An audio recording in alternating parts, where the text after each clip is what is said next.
Good morning. So it's been a little while since, excuse me, I've done any of my videos on redefining success. And as you can hear, I sound a little stuffy. And that's because I'm having some allergy stuff going on. We've had a lot of rain here where I live. And I guess there's some kind of mold allergy I have or whatever. But that's besides the point.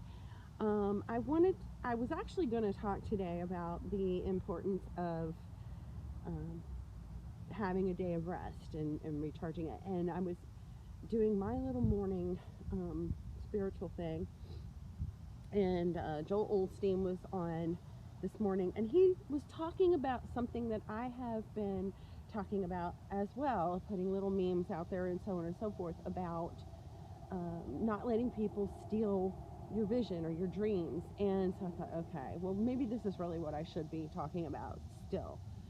So that's what I'm going to talk about today. And so, I'm going to tell you a little story first. I started working when I was 15 years old. I was a hairdresser, and I was in beauty school. They had it in my high school as a vocational training, and after 3 years, so your sophomore, junior, and senior year, you got enough hours in the state to go ahead and take your state board license exam, and you could become a licensed hairdresser. And while I was in school, I got a job at a salon that was they catered to a lot of older ladies, and the lady that was running the place, the manager, she came in and she said, one of the first things she said to me is, I only worked on Saturdays. I don't want you taking off to go to ball games and all that. We need you here on Saturdays. And she was kind of nasty about it, just, I guess, assuming that because I was a kid that I wasn't going to fulfill my responsibilities as an employee. There's a gnat bothering me. So, and at that age, I was really, you get a lot of criticisms. And if you don't know my story, I also grew up in a household where, just to make it simple, there was a lot of criticism there and ridicule. So, this was just something that I was used to hearing all the time. I was a kid. People think kids are lazy, et cetera, et cetera, et cetera. So I really didn't put much into it to start. And I wasn't there very long, because in the middle of the salon on a Saturday, and Saturdays in beauty salons, especially back in the 70s, ladies were still getting weekly sets. So they were busy, okay? And she would just embarrass me in front of all the customers. I'd be there sweeping up hair, and she'd be grabbing the broom from me and like, didn't your mother ever teach you how to sweep a floor? Just really nasty, nasty things. And so, granted, I just didn't stay very long, because who's going to stay when somebody's, not giving you any kind of encouragement, and they're just constantly telling you, that you're not doing your job right. No matter what I was doing, it was always wrong. So I left, and I got a job, excuse me, at another salon very close to there. And this salon, they're still in business, actually. This is in Rockville, Maryland. It's David's Beautiful People. And I was there for 5 years, so they kind of took me under their wing. They had this student who really wanted to learn, and I did. I was very into what I was doing. I wanted to learn, and I just, teenage girls want to be pretty anyway, and all the glamour that goes behind that. And this salon was completely different from the salon I had come from. This was an upscale salon, and they were doing trade shows and high dollar services, and really more avant-garde type of styles.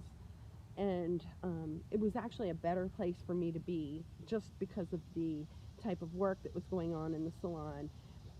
Not to mention that the complete difference in culture. So that salon, they had a predominantly Jewish clientele, and the owner was Jewish. And here I am, this little Christian girl, and I became the Shayna Madel, and they really did. They did a lot for me. They paid for me to go to hair shows. When we had in-salon training, they made sure that I was there. There was a lot of free technical information that I got from them, but I also got invaluable information on what kind of a standard I want to set for myself as far as being an employee and providing services for other people. So things that I learned, like anticipating the need of the customer and putting myself in the customer's shoes, to be able to relate to what their needs are. So this information that I got from them, this education that I got, I could never, ever repay them for some of the stuff that I learned there. And I have taken it with me to this day.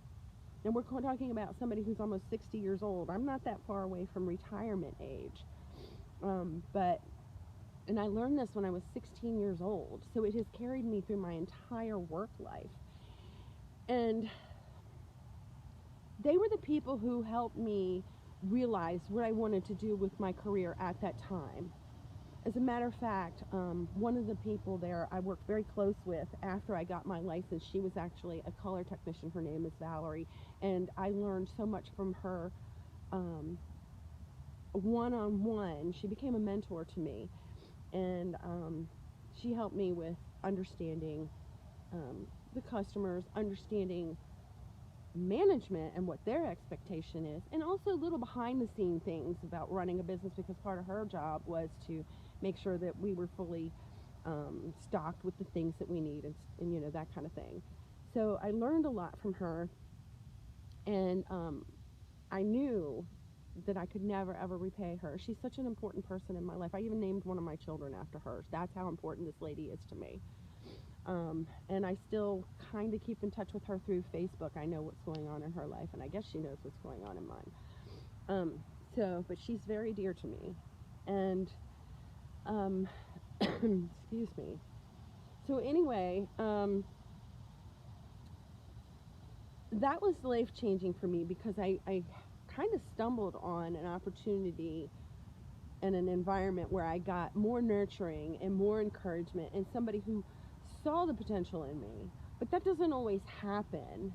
You know, a lot of times, especially when we're trying to do something new, especially when we're older, sometimes, you know, I shouldn't say especially when we're older. I guess my point here, what I'm trying to get at, is, you know, I've changed some things through the course of my life. I went to school, and I was in my, I think, late 30s at the time. And I was a single mom, and I was working for corporate America. And so, yes, I got some funding through corporate America, and I really loved going to college. But, you know, there wasn't a lot of people who were saying, why are you doing this now? You know, well, they were saying, why are you doing this now? You know, you shouldn't be, why, you know, you've got a good job. And didn't see that the reason why I was going to school at the time was to bring myself to another level in my career. And then after that, when things kind of, I got a little disillusioned. Corporate America did not take care of me, and I got laid off, and really had a hard time finding the same level job, you know, and just being in other corporations where I wasn't happy, and just a lot of bad management.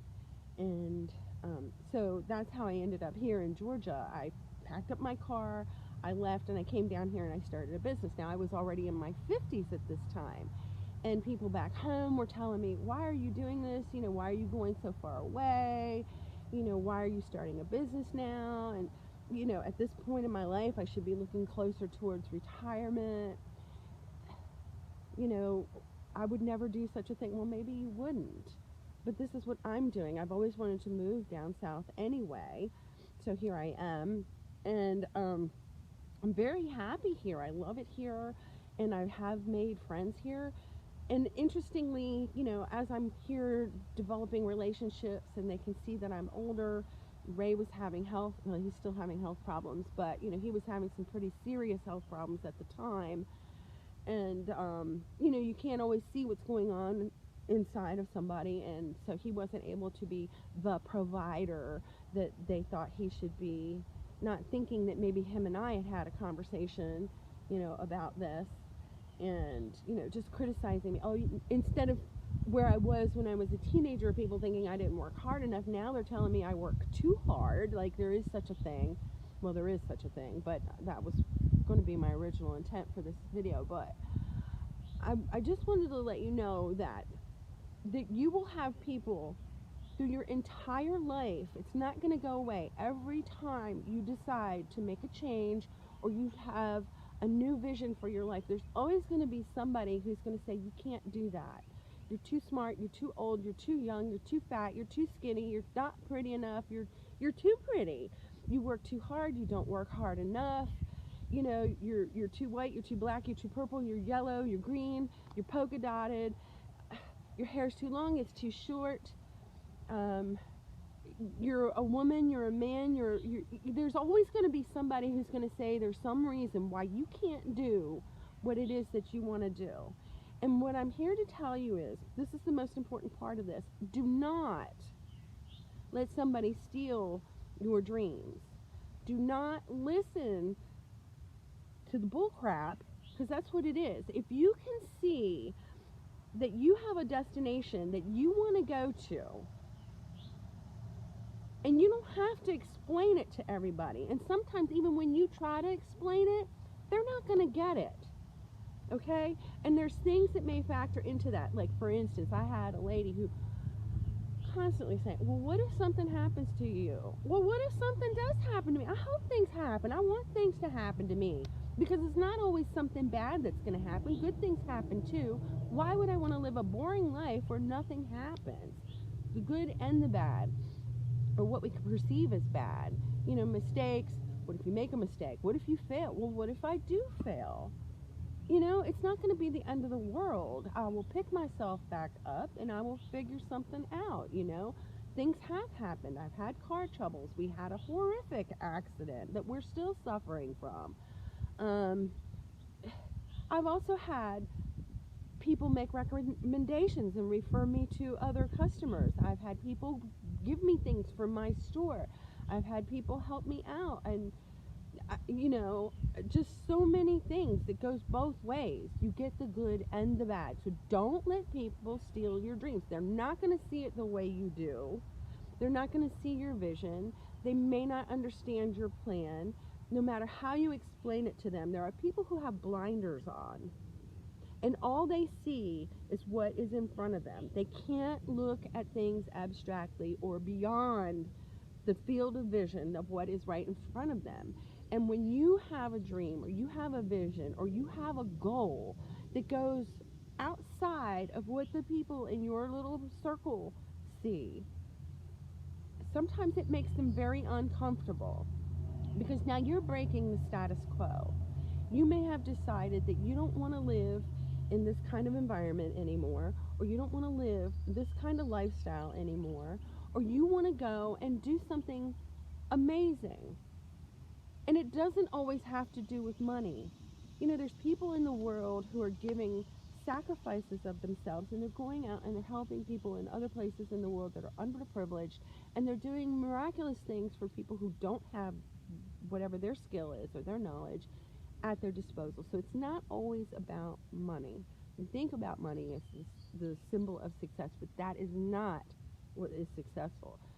What is successful is your journey, how you're getting there, how you're affecting the people around you. Are you bringing joy into the world? And are you finding joy? Those are the things that measure success. Are you an honorable person? Are you bringing something of value into the world? And are you happy with what you're doing? Those are the things that bring joy. And you're not going to make everybody happy. People don't get it. They don't understand why I moved here. I don't really care. This is where I want to live. Look how beautiful this is. This is the back of where I live. It's just an open space back here with grass and trees. And, it's hot right now, but it's not snowing, and I don't like snow, so hey. You know what I'm saying? And I want to work for me. This is the last part of my life where I am going to actually be able to work for me and not have to answer to somebody else. And I don't want to spend the rest of my life being miserable. So I don't really care what kind of money I make. I really don't. I live modestly. I'm not going to lie to you. I am not a rich person, and I'm not Gary Vaynerchuk. I'm not Leonard. Oh my gosh, if you guys know who she is, she's the boss lady on YouTube. She's got a lot of good business information, but I'm saying I'm killing her name. Sunny Leonardowski. I'm not these people. I'm not an Oprah Winfrey. I'm not, a miraculous person. I'm just a regular, ordinary person who has decided that for the final leg of her life, she's going to do what she wants to do. That's who I am. And people are still not understanding. And I'm almost close to retirement age. And so I know that most of you, most of the people who um, read my memes on my Facebook page or listen to my videos here on YouTube, um, most of these people are women who are in their like 30s, about that age. Now, that when I was in my 30s, that's when I was actually at the peak of my hairdressing career. I had been doing it long enough that I became a master, and I was, past that young person stage. I was now an adult, a grown adult, so I kind of shed the criticism that just people feel they're entitled to give to a young person. And really had a great clientele and was doing very, very well. It was not the end of my career, though. It was not where I finished. Things changed. I'm actually like on my third or fourth leg of things that I'm doing for work. And you can do that too. There's nothing to say that you have to do the same thing over and over and over and over again to the day you die. And there's nothing to say that you can't make a change. If that's what you want to do, go ahead and do it. Just use discernment. If somebody, because there are people who will give you really good advice. They will tell you, maybe you should try this, or maybe you should try that. But you can tell the difference because they're going to encourage you. Okay? If they give you a cautionary statement, take it as what it is. It's a cautionary statement. But it doesn't mean that you can't do it. And so take this with you today. Don't let people steal your dreams. And don't be afraid to go out and do something amazing.